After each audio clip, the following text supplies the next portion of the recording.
Hello and welcome to Newsfeed on Trust TV. My name is Dorcas Yakubuzala, bringing you trending stories that people are talking about and sharing around the globe today, and also their opinions on such issues. I engage in peaceful protest without resorting to the destruction of property, says President Bola Ahmed Tinubu. Mischief makers bent on hijacking planned protests attack car owners, says DHQ. Federal government slashes stranded foreign scholars' allowances. 4 Ghanaian relatives sent to Norway to bring corpse of deceased Paralympic coach home run away after landing the country. Now, top on what's trending, President Bola Tinubu has acknowledged his participation in various protests throughout his career, emphasizing that these demonstrations were always conducted without violence. The president made these remarks while receiving the letter of credence from the newly appointed United States Ambassador to Nigeria, Richard Mills Jr., at the presidential villa in Abuja. Highlighting the significance of democracy and its institutions, President Tinubu noted that protests are an essential component of a democratic society. However, he stressed that no government will tolerate demonstrations that result in the destruction of lives and property. Reflecting on his past, Tinubu recalled, "During the military era, we made our voices heard against dictatorship, and I was part of the group that engaged in peaceful protests without resorting to the destruction of property. We have worked hard to ensure 25 years of unbroken democracy, and I will continue to maintain this democracy." Now, responding to that, someone said, "They never even do the protest, and you and your government are already calling it a violent protest. Is there something you people are not telling us?" Another said, "And nobody stopped you. So why are you trying to stop Nigerians from engaging in a peaceful protest?" Another wrote, "Then allow people to do protests and stop asking for patience. Let the police protect the people who would be protesting instead of using police and the army to intimidate them." Now, still talking about the protest, the defense headquarters on Thursday said it has uncovered a plot by mischief makers to attack car owners, landlords, and smartphone users during the planned End Bad Governance protest next month. He warned against any form of violence during the planned nationwide demonstration and hinted that the organizers intend to replicate the recent protest-turned-anarchy demonstration in the East African country of Kenya. General Buba said that although citizens have a right to vent their grievances, the military will not condone violent gatherings or protests. Now, someone said, "Why protest when the government just increased the minimum wage to 70,000? I can never understand." Another said, "But I want to ask one question. Why is government always shouting violence, violence, when people and organizers have said openly that it's a peaceful protest? Is there something we don't know, or do they want to use the protest as a score against the opposition? I'm just asking." Another person wrote, "Go and arrest these mischiefs now before the protest. Do your job." Now, next one was trending. President Bola Tinubu on Wednesday promised to empower the Nigerian police force with more weapons and recruitment of personnel to boost its capacity to fight crimes. This was as the president demanded an end to interagency rivalry among law enforcement agencies in the country. He expressed concern about the rising cases of cybercrimes in the country, noting that it takes synergy among security agencies to tackle the menace. The president, represented by the Minister of Communications, Innovation and Digital Economy, Bosun Tijani, spoke during the inauguration of the Nigeria Police Force National Cybercrime Center in Abuja on Wednesday. Now, someone said, "And no plans to bring fuel to 100 naira per litre. No plans to do away with the IMF and World Bank policies. Protests all the way." Another said, "This is not what we expected of his promises. Recruiting more will attract another budget to pay them salaries. The ones out there is enough. He should pay them well." Another person opined, "Instead of providing the reason for the protest, he's ready to provide weapons against the protest."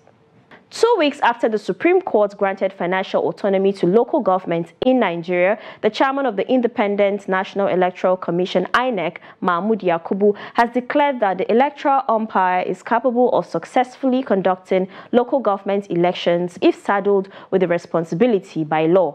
The INEC chief made this known when he appeared before a joint National Assembly Committee on Electoral Matters to present the Ondo and Edo off-cycle elections budget on Thursday. directly. He, however, raised the question of funding for their by-elections in the country. State governments currently organize local government elections in their respective domains, with the ruling parties in states sweeping the chairmanship seats of all local council, a development kicked against by opposition parties. Now, responding to that, someone said, yes, but until you step down. Another said, absolutely what we've been asking for. They should take electoral powers from the group of governors and hand it right back to the people. You don't have to be a governor's errand boy to become a local council chairman or councillor. These actions simply hands our grassroots communities and the development of the same to the people and those they find trustworthy enough to lead them and who can also be held accountable by the people if they fail. State independent electoral commissions of Nigeria are tools in the hands of governors, and they've committed unimaginable electoral crimes through those bodies in every state of our federation. It's time to give strength to local councils' financial autonomy law passed by the Apex Court a few weeks ago. Now, the federal government has reportedly spent over $1.5 billion since 2020 to protect the nation's oil installations and curb crude oil theft. The Secretary of the Government of the Federation, George Akume, made this known on Thursday at a public hearing of the House of Representatives on crude oil theft. Akume was represented by the Permanent Secretary, General Services, Maurice Nandi. The SGF said the federal government was worried about the report of the Nigerian Extractive Industries Transparency Initiative, which pointed to over $46 billion worth of stolen crude between 2009 and 2020. Now, someone said they should be ashamed of themselves that they can't even fix just one refinery. Another person said, wait till you hear that refinery workers are being paid their full salaries with allowances for 4 refineries that have not been working for over 10 years.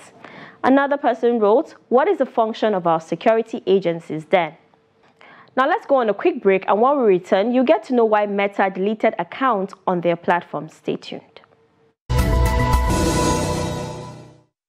Welcome back, it's Newsfeed. Now, the federal government has announced a 12.7% reduction in the allowances of foreign scholars who are currently stranded in Russia, Morocco, and Algeria, among other places, due to economic hardship in Nigeria. The federal government's decision to slash the scholars' allowances was contained in a memo signed by the director of the Federal Scholarship Board, Ndajiwo H.A., on behalf of the Minister of Education, Professor Tahir Maman. The students are studying under the federal government's bilateral educational agreement scholarship, which was established for the purpose of education exchange between Nigeria and the partnering countries. The Federal Scholarship Board is supervising the scholarship under the Federal Ministry of Education. Now, someone said the claim by the government that they have only exceeded the stipends by 12% is false. In reality, the reduction from $500 to $220 represents a 56% decrease. This misinformation is unacceptable. Mind you, these students are spending in foreign currencies and not in naira. There's inflation in Russia and other countries, and instead of increasing their stipends, you are decreasing it. Another person said, the government claimed to have slashed 12.7% from the stipends, but in reality, 56% was reduced. With the inflation in some countries, life cannot be set with such amount. A lot of Nigerians will be on the streets. Another person opined, they will never slash their allowances and their own salaries, so it's poor Nigerians they like to take advantage of. Must we always suffer to survive in this country called Nigeria? Now, next on what's trending, Meta on Wednesday said it has removed 63,000 Instagram accounts linked to sextortion scams from Nigeria days after authorities in the West African country slapped a $220 million fine on the company. The deleted accounts included a network of 2,500 profiles traced to a group of 20 people, some 1,300 Facebook accounts, 200 Facebook pages, and 5,700 Facebook groups originating from the country were also removed for providing tips for conducting scams. Gangs run sextortion scams by pretending to be members of the opposite sex and persuading people to provide explicit images of themselves and then threatening to release them to the public unless their victims send them money. They targeted primarily adult men in the US and used fake accounts to mask their identities, Meta said in a statement. It blamed Yahoo Boys, in quotes, a slang for internet fraudsters, for the scam account. The social media giant explained that while the majority of the attempts by scammers were unsuccessful and mostly focused on adult victims, they have also targeted minors. A Homeland Security investigation between October 2021 and March 2023 received 13,000 reports of financial sextortion involving 12,600 minors, mostly boys, in the United States. The scams triggered at least 20 suicides, according to the United States Federal Bureau of Investigation, FBI. Now, someone said, I wonder what took them so long. They should have a quarterly review for these things. Another said, they will soon ban Nigeria from using their platform. Another person wrote, meanwhile, now we they practice religion pass. Now, the National Paralympic Committee in Ghana has disclosed that 4 family members who were sent to retrieve the body of a coach of the Paralympic team that absconded in Norway have also gone missing after their arrival. The NPC and Ghana's Sports Ministry were hit with a visa scandal on Saturday, July 21st, 2024, after it emerged that 11 people fled after arriving in Oslo for the marathon. The para-athletics, who have been identified as fake, failed to take part in the competition and ran away to the Schengen nations. Angry Ghanaian citizens have called for an investigation into how they use the office of the NPC and the Sports Ministry to travel. Now, someone said, I thought it's only Nigerians that have this Japa mentality, so it reached Ghana too? Another said, they better submit themselves to the embassy and do what they came for, because person will not get paper for Norway, now suffer. Another person opined, opportunity at times comes once in a lifetime. If you miss it, you don't finish. And now to a funny video of a little boy who just can't wait to grow up. Take a look.